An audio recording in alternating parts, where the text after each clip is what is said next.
모든 만물은 사는 방법이 있습니다. 물고기는 물에서 삽니다. 물을 떠나면 죽습니다. 나무는 흙에다가 뿌리를 깊이 뻗어야 합니다. 뿌리를 깊이 뻗을수록 거목이 됩니다. 그러나 인간은 땅을 밟고 살고 있지만 우리는 저 하나님을 바라봐야 됩니다. 골로새서 3장 1절에 너희는 위의 것을 찾으라. 즉 위에 계신 하나님을 바라보라, 이런 뜻입니다. 인간은 우리 육체 속에 이 영혼이 있기 때문에 위에 계신 저 하나님을 바라볼 때에 평안이 옵니다. 지혜가 생기고 용감이 떠오르고 성령의 인도를 받게 되는 겁니다. 그래서 골로새서 3장 2절에 너희는 위의 것을 생각하고 땅의 것을 생각하지 말라라고 했어요. 성도가 사는 방법은 늘 저 위에 계시는 하나님을 사모해야 합니다. 하나님의 은혜를 구하고 하나님께 예배하며 하나님의 영광을 돌리며 사는 게 그리스도인의 삶입니다. 바울은 오늘 에베소 성도들에게 에베소 5장 15절에 너희는 어떻게 인생을 행할 것인지 자세히 주의하여 보고 지혜 없는 자 같이 살지 말고 지혜 있는 자 같이 행하라 라고 말씀을 했습니다. 그리고 바울은 오늘 우리 인생이 사는데 특히 성도가 사는 방법을 세 가지로 소개하고 있습니다. 무엇보다 그 하나는 세월을 아끼며 살라는 겁니다. 오늘 16절 우리 같이 읽겠습니다. 세월을 아끼라, 때가 악하니라. 세월은 그 주인이 누구냐? 하나님입니다. 그래서 세월을 아끼라는 말은 기회를 잘 살리라, 또 하나는 시간을 잘 사용하라, 이런 뜻이에요. 세월이란 말과 기회란 말과 시간이란 말이 같은 겁니다. 기회는 하나님께서 부여하신 특별한 시간을 말합니다. 여러분, 그러나 그 기회는 나에게서 영원히 머물러 있지 않는 시간이라는 것을 기억해야 돼요. 그래서 성경에는 우리는 시간의 청직이라고 말합니다. 청직이라는 말은 주인이 아니라 관리자라는 뜻입니다. 여러분, 시간의 주인은 하나님이십니다. 그러므로 시간을 낭비해서는 안 되는 거예요. 사람들은 돈을 시간보다 더 소중하게 여깁니다. 그러나 시간은 돈으로 살 수 없는 게 시간이에요. 뿐만 아니라 돈은 아낄 줄 아는데 시간은 아낄 줄을 몰라요. 돈은 다시 벌면 됩니다. 그러나 나에게서 흘러간 시간은 영원히 다시 돌아오지 않는다는 것을 알아야 돼요. 오늘 시간의 중요성을 알아야 됩니다. 사람은 누구에게나 똑같은 시간이 주어졌습니다. 문제는 그 시간을 어떻게 사용하느냐에 따라서 가치가 달라집니다. 그래서 사람은 세상 살면서 세 가지의 시간이 필요합니다. 하나는 일하는 시간입니다. 여러분, 부지런히 직장에서나 사업에서나 학교에서나 일을 해야 됩니다. 게으름은 성경에 악이라고 했습니다. 또 하나는 가정 생활을 위한 시간입니다. 어떤 이는 성공이라는 것만 목적을 두고 가정이 깨지고 성공한 이후에 돌아보니까 자녀들이 다 탈선을 해버렸어요. 안타까운 일이에요. 목회자들도 뭐예요? 열심히 목회했다고 했는데 자녀는 빗나가고 가정은 파괴되어 있는 걸 봅니다. 또 하나는 하나님과 교제하는 시간이 있어야 합니다. 바쁘다고 더 여러분 소중한 이 하나님과의 교제, 하나님과의 만남, 하나님을 생각하고 묵상하는 이런 시간이 끊어질 때 우리의 삶은 곤고해지는 거예요. 평안이 없고 지혜가 없고 안식을 잃어버리게 되는 겁니다. 세월을 아낀다는 것은 시간의 부가가치를 높인다, 이런 말이에요. 여러분, 시간을 양이 아니라 질로 사용하는 지혜가 필요합니다. 생사를 다투는 응급환자에게는 5분이라고 하는 시간은 삶과 죽음의 갈림길이 될 수 있는 거예요. 다른 사람이 가져 있는 100시간과 비교가 안 되는 거예요. 지금 시험을 치르는 수험생의 5분은 다른 사람의 100시간과 비교할 수가 없는 시간이에요. 시간을 질로 사용할 줄 아는 것을 지혜라고 말합니다. 대개 인생을 성공한 사람들을 보면 90%는 그 시간 관리를 잘한 사람에게 성공이 왔다는 거예요. 여러분 잘 아는 벤자민 프랭클린이 이런 말을 했어요. 당신은 생명을 사랑한다면 시간을 낭비하지 말라. 왜? 시간은 곧 생명을 만드는 재료가 된다는 거예요. 여러분, 시간은 곧 생명입니다. 시간의 낭비는 우리의 생명을 낭비하고 있다는 걸 알아야 돼요. 빗방울이 모여서 내를 이루고 내가 모여서 강이 됩니다. 강이 모여서 바다를 이룬 거예요.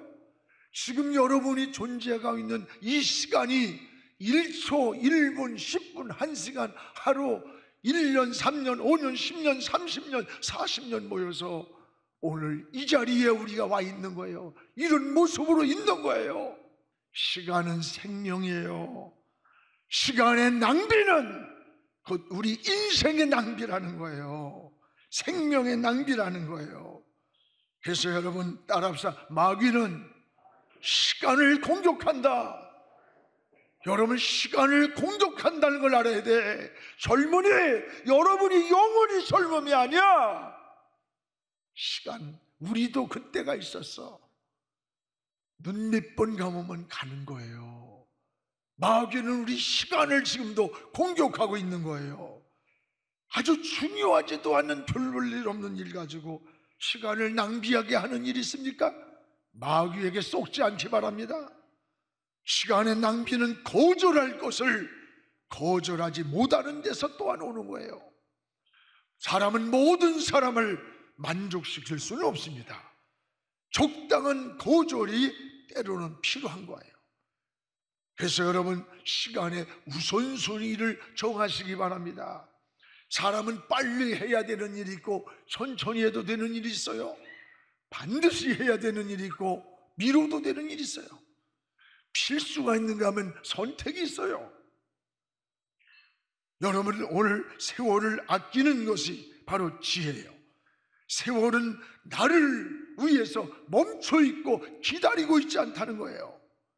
그래서 전도서 12장 1절에 보면 노년 총년의 때에 너의 창조주를 기억하라. 왜?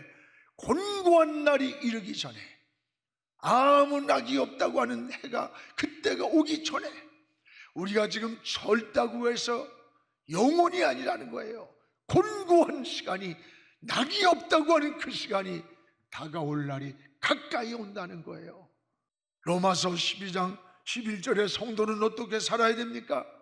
부지런하고 게으르지 말고 열심을 품고 하나님을 섬기라는 거예요. 이게 성도들이 사는 지혜예요.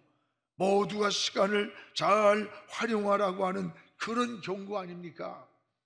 러시아의 문호 도스토옙스키가 28살 때 그는 내란죄로 사형 언도를 받았습니다.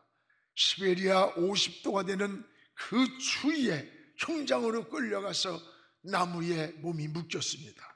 사형 집행 시간을 생각해 보니까 5분간의 시간이 남아있는 거예요. 그래서 이 요분을 어떻게 쓸 것인가 죽기 전에 생각을 했습니다. 이분은 내 옆에 있던 주위의 사형 집행을 받는 그들에게 인사하는 데 쓰기로 하고, 그리고 2분 동안은 내 인생이 시간을 어떻게 내 인생이 살아왔는가 자기를 돌아보는데 2분을 쓰기로 했습니다. 그리고 1분은 내가 밟고 살았던 이 땅 내 조국을 위해서 생각하기로 했습니다. 그런 동안에 2분이 지났습니다. 이제 3분이 남았습니다. 그 순간에 앞이 캄캄하는 거예요. 나에게 시간은 3분밖에 없구나. 3분밖에 없구나. 그러면서 이 3분, 나에게 다시 살 수 있는 시간이 있다면 내 인생을 새롭게 살았을 텐데, 그 순간에 이미 사형을 집행하려고 실탄을 장전한 소리가 들리는 거예요. 근데 그 순간이었습니다. 사형장 밖에서 떠들썩한 소리가 들려오더니 한 병사가 흰 깃발을 들면서 사면입니다, 사면입니다 하고 달려오는 거예요. 특사령을, 황제의 특사를 받고 왔습니다. 이렇게 해서 사형 직전에 이 도스토옙스키는 거기에서 생명이 다시 살아났어요. 그 이후에 그는 사형 전 5분을 쪼개서 알차게 인생을 계획했던 그때를 늘 기억하면서 최선을 다해서 그는 글을 썼다는 거예요. 그래서 그 후에 그가 쓴 작품이 여러분 잘 아는 죄와 벌, 카라마조 부가의 형제들 같은 지금 시간이 지나가도 세월이 지나도 불후의 명작으로 남아있는 게 그 사형 선고를 받은 그 이후에 시간을 쪼개 쓴 그런 글이랍니다. 그렇습니다. 여러분도 인생을 살면서 세월을 아끼면서 인생을 승리하며 살아가기를 주의 이름으로 축원합니다. 또한 여러분, 성도가 사는 방법은 두 번째, 주의 뜻이 무엇인가를 늘 생각하며 분별하며 사는 거라고 그랬어요. 여기에는 두 가지가 있습니다. 하나는 주의 뜻이라는 말이 나와요. 주의 뜻이 무엇인가? 주의 뜻은 바로 하나님의 마음, 하나님의 마음. 또 하나는 하나님이 인간을 향한 소원을 주의 뜻이라고 이렇게 말합니다. 이런 하나님의 뜻을 이해하면서 우리가 분별 있게 사는 게 성도가 사는 지혜라는 거예요.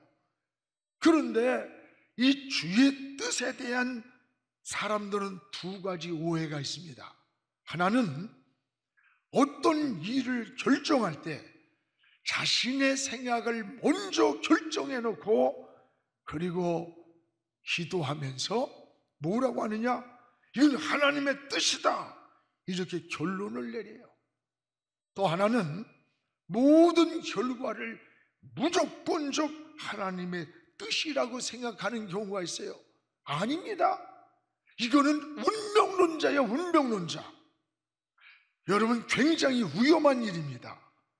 깊은 하나님의 뜻을 구하지도 않고 무조건 결과를 하나님의 뜻으로 돌리는 것은 매우 위험한 운명론자의 모습이에요. 또 하나는 그냥 어떤 일을 갖다가 이루어지면 이건 운명처럼 받아들이는 거, 이건 하나님의 뜻이 아니에요. 오늘 우리는 어떻게 했느냐? 여러분, 성령께 물어야 돼요. 성령은 그런 분이 아니에요. 우리는 어떤 일을 중대한 결정을 내릴 때 백지와 같은 마음으로 하나님의 말씀을 가까이 하면서 기도하면서 성령의 인도를 계속 물으며 찾으십시오. 이럴 때 성령은 우리를 진리 가운데로 더 깊이 인도해 주는 거예요. 진리가 누구예요? 예수님 앞으로. 그래서 고린도전서 2장 10절에 이렇게 말씀합니다. 오직 하나님이 성령으로 이것을 우리에게 보이셨으니 성령은 모든 것 곧 하나님의 깊은 것까지도 통달하시느니라.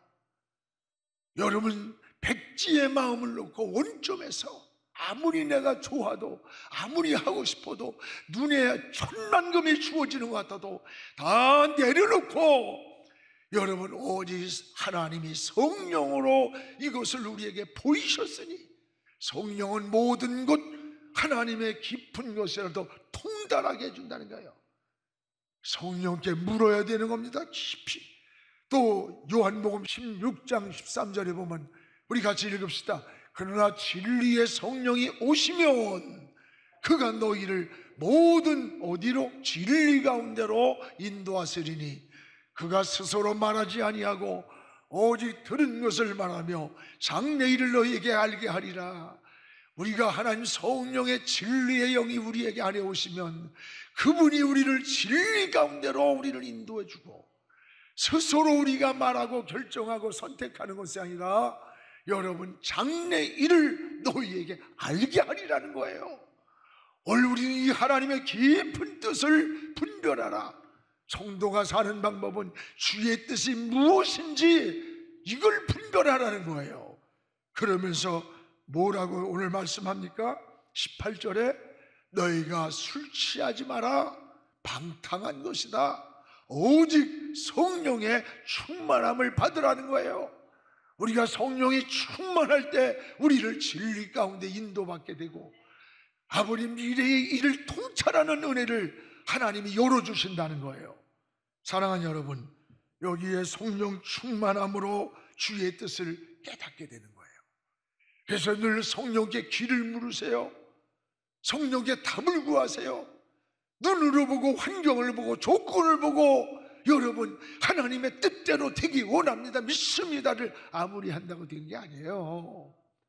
우리가 영적인 삶, 깊은 영의 세계는 그렇게 사는 게 아니에요. 오늘 여러분, 술 취하지 마라. 이건 방탕이다. 왜 술과 성령 충만을 비교했을까? 술은 방탕을 만드는 거예요. 여러분, 취한다는 말은 삶이 흐트러지는 거예요. 분별력을 잃어버리는 거예요. 인생이 방황하고 방탕하는 거예요. 여러분, 방탕은 목적을 잃어버리는 겁니다. 다 인생을 되는 대로 살려고 하는, 되는 대로. 우린 되는 대로 사는 게 아니라 되도록 살아야 돼요. 또 하나는 방탕은 인생 설계도가 없이 사는 거예요. 닥치는 대로. 여러분, 계집도 여러분 지어도 나름대로 설계도가 있대요. 계집도. 사람은 무엇이 되기 전에 인생이 무엇이 되겠다고 하는 설계도가 있어야 되는 거예요. 또한 방탕은 인생을 방향을 잃는 겁니다. 속도보다 더 중요한 건 방향이에요. 여러분, 빨리 가는 것보다 바르게 가는 게 중요한 거예요. 오늘 술 취함은 인생을 방탕으로 이끌고 간다는 거예요. 그래서 오늘 술 취하지 마라. 방탕한 것이다. 그 전에 주의 뜻이 무엇인가 분별하라. 17절에 18절에 술 취하지 마라. 방탕한다. 오직 성령의 충만을 받으라는 거예요. 성령 충만은 성령이 우리 마음을 지배하는 겁니다. 그래서 토저 박사는 성령으로 충만하다는 것은 하나님의 거룩한 열심, 열정이 마음속에서 팍 타오른다는 거예요. 마음속에서 팍 감동을 주고 영감을 주는 거예요. 이게 여러분, 성령 충만할 때부터 내가 주인이 아니라 하나님이 주인임을 알고, 내 소유라는 생각이 나는 관리권자고 하나님이 소유주라고 고백하고, 내 것인 줄 생각했던 것이 성령께 인생을 내 생각대로 하는 게 아니라 늘 묻는 거예요. 내 삶의 모든 인생의 우선순위가 하나님이 되는 거예요. 그래서 고린도전서 2장 10절에 성령은 지혜의 영이라. 지혜가 뭐예요? 분별력을 주고 통찰력을 준다는 거예요. 하나님의 마음, 하나님의 뜻, 하나님의 계획을 지혜로 통찰하신다는 거예요. 오늘도 사랑하는 여러분, 내 생각대로 살지 말고, 내가 보는 환경의 기준 삼지 말고, 진정한 영의 사람으로 살기 원합니까? 진정한 성도의 삶이 무엇입니까?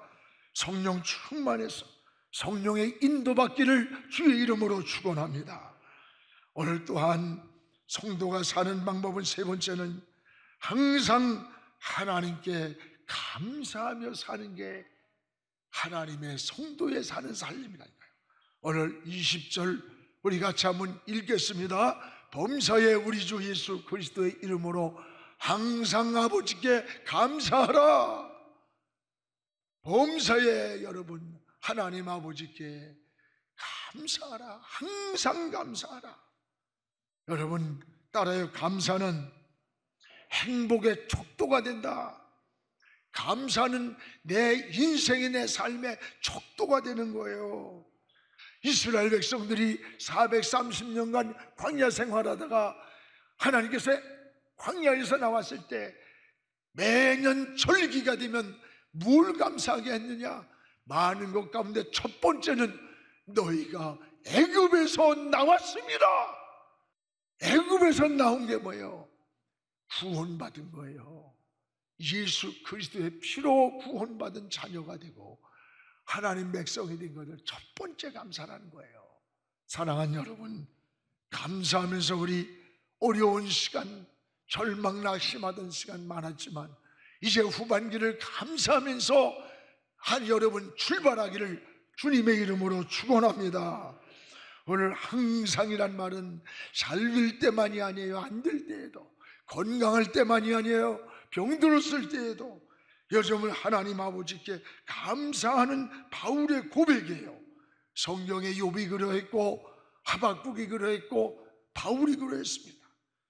전에 제가 휴스턴에 집사람하고 목회자 국제 포럼이 있었어요. 거기를 참여를 했는데 이제 그 쇠약한 아주 몸이 마르신 약한 집사님이 목사님들이 쭉 줄을 서서 이제 식기에 밥을 퍼주는데 그분이 밥을 퍼주는 거야. 너무 몸이 약하고 너무 안쓰러워서 집사님이시냐 그렇대요. 아유 몸이 약하신데 쟤들이 푹게요. 쉬세요 그랬더니 아니에요. 그래서 내가 그 목사님한테 물었어요. 목사님 이렇게 약하신 분이 저 얼굴이 기쁜데 너무너무 몸이 약해서 안쓰럽네요 그랬더니 목사님이 막 엉엉 우는 거예요. 그러면서 하는 말이 그 집사님 이름을 이야기하면서 이분은 고칠 수 없는 불치병으로 언제 어느 때 어느 시간에 쓰러질지 모르는 시간을 살고 있다는 거야. 근데 저렇게 나와서 봉사하며 감사하면서 기뻐한다는 거야. 그 집사님의 고백이 내가 아직도 여기 서서 목사님들에게 밥을 퍼줄 수 있는 기운이 있어서 이 섬길 수 있는 것이 너무나 감사하다는 이야기예요. 원망하며 절망하며 제기를 내가 뭐 잘못해서 이런 병이 걸렸어, 내가 뭐 잘못해서 내가 이렇게 어려움을 당해야 돼, 이럴 수도 있는 환경인데도 불구하고 원망하며 절망하는 것이 아니라 죽을 시간만 기다리면서 누워있는 것이 아니라 오히려 감사하는 그 환한 모습에서 예수님의 모습이 보이는 거예요. 저는 지난번에 LA의 은혜 한인교회가 제일 큽니다. 엄청납니다. 거기서 부흥회를 하는데 그 원로 목사님이 브라질로다가 400몇 명이 선교를 떠나는데 같이 가신대요. 80몇 살인데 보니까 아주 몸이 약해요. 암이 걸리셨대. 그 성도들이 울면서 말리고 목사님 좀 쉼을 얻어야 합니다. 그 목사님이 뭐라고 하는 거니? 강사 목사님, 내가 어차피 하나님 앞에 부름받을 시간이 다가오는데 내가 병원에 누워서 그냥 하늘로 가야 됩니까? 아직도 기운이 있다면 나는 선교지에 가서 복음을 전하다, 거기서 주님 앞에 가는 게 더 원한다면 나는 후자를 선택합니다. 그 암으로 온몸이 말라서 80몇 세 먹은 그 원로의 목사님이 그들과 함께 선교지 대열에 서서, 그때 저는 뒤돌아서서 눈물이 기나고 나도 저렇게 할 수 있을까? 사랑하는 여러분, 오늘 진정한 감사는 조건만이 아니에요. 하나님의 은혜를 깨달을세 모든 게 감사한 거예요. 우리가 지나간 세월 감사하는 사람이 이 세상 사람들 얼마나 되겠어? 그러나 우리 그리스도인은 달라요. 사는 법이 달라. 우리는 기도도 감사의 기도, 입술로 감사의 고백, 우리의 행동도 감사의 마음, 감사의 소유, 감사함으로 우리 후반기를 시작하는 우리 영안의 식구들 되기를 주의 이름으로 축원합니다. 기도하겠습니다.